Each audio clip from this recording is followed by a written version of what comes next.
see that opens there, that allows air in under the grate, okay? Mm-hmm. That way is open and this way is closed. See it? Yeah. Closed, open. Now that one is closed, now it's open. That one is the air wash, so that's the secondary air, okay? So when you light it, open the two of them fully, okay? Okay. 3-4 bits of fire lighter, that size you get a fire going in there, so put them in, light them. Next thing, best thing, get the fire going, chopsticks like a bed of kippins, so Yeah. put them in.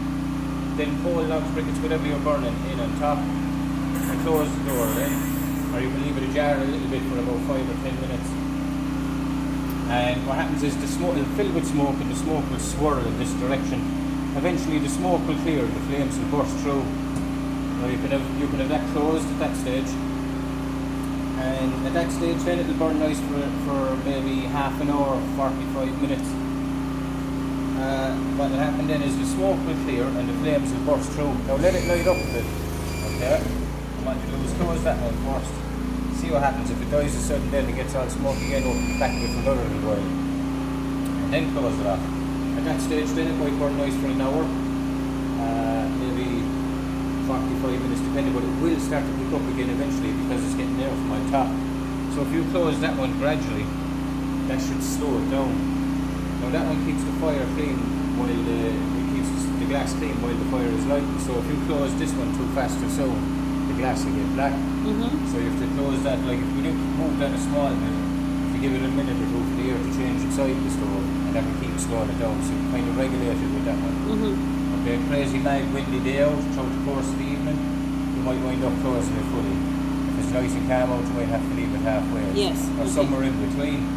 And it's the same with refueling. If you're going to refuel the stove, you'll have to open those, give it a bit of air. When you go to open the door, open it a fraction for a second, allow the air into the room, push the smoke back, then open the door, refuel the fire, close the door, everything will be much faster next time than it was the first time, so you'll be closing this one a little bit sooner, and you can same with that one and you taper it off gradually. Now sometimes you have to find a happy mix between the two, especially if you have a lazy chimney, you might need to leave a little tiny bit of air under it all the time, you know? And especially late at night, if you put a log on late at night, there might be enough combustion in the stove to burn it, because combustion would slow it down. So what you'd have to do is leave that open a little bit. You'll know because it will just turn black and just be smouldering away in there. So you've got to keep a little bit of air under it to keep it flame. But if you have this halfway, you can still have that one halfway and find a happy mix between the two. You know? Yeah. Now cleaning the gas, like when you come down the next morning, clean out your ashes. Now the ashes will stay hot for a long time in the stove compared to an open fire. Mm-hmm. So like a metal bucket to throw it into. Give the glass a spray of Windoline, rub up a J-cloth. If it's very stubborn, which it often is to get it off, spray the cloth with the Windoline, dip it in the burnt ash the night before, wipe it all over the glass and dry after you bit. Okay. We'll leave a carbon monoxide alarm in the room, and chimney clean once a year is essential. Yeah. It has to be done. It's very Yeah, I important. get it done every year anyway. Yeah, that's very Yeah. important. Always wear a glove when you're operating the stove. Because it It's hot. It gets so hot, yeah. Okay. It comes with a glove and everything, you see. So you don't have to take out any of the stuff when you're redoing it. You know, if you're cleaning out the grate. The ashes, no, the grate, there's a little handle there.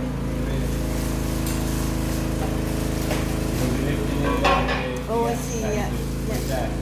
He'll show you now if it was all set up and Yeah.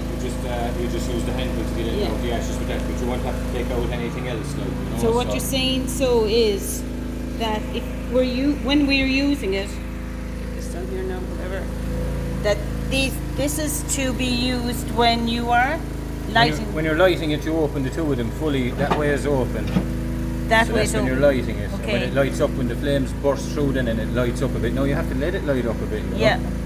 You'll see, especially with coal, and it'll be all smoky inside, and the flames will burst through, and you'll see the coals beginning to redden and take off, and you can close it You in can- to see yeah. how it reacts. But if it gets all smoky again, it needs more air to get it going properly. And the other one is too. The other one keeps the glass clean while the fire is lighting. It's an air wash system. Okay. But like if you close that off same time as this, it just gets no air and the Okay. glass just gets black, like, you know. Yeah. So that one pushes air down in front of the glass. So you only close that a small little bit at a time. Okay. And but it doesn't work straight away. So if you close it a small bit, you have to give it a minute or two for the air to change inside in the stove, and then that'll start to work then after that. you know. Okay. Grant, have all that. Oh, I have it on video. Thank God.